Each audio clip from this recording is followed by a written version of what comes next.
Hey guys, today I'm going to show you how to add color swatches to your Shopify product page. Let's get started. First, log into your Shopify account and on the left panel, click on Products, then click on the product you want to add color swatches to. Scroll down to the Categories section and add the appropriate category for your product, and I already have mine set as you can see. Next, scroll down to the Meta Fields section down here, then click on the Color Meta field.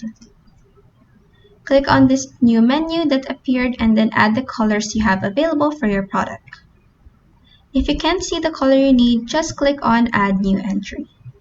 You can also edit every color you just added by clicking on the color, then click Edit up here. In here, you can change the color's label, its code, upload an image of the color, change the base color, then the base pattern. After that, just click on Save to save your changes. Next, just click on Save down here to save the changes you've made for your product. Next, scroll up to the Variants section right here. Click on the plus icon, click on Color, then click on this icon here. Then click Done. Then click Save up here again.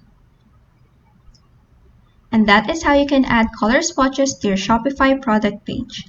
If this video helped you, please like and subscribe for more helpful tutorials.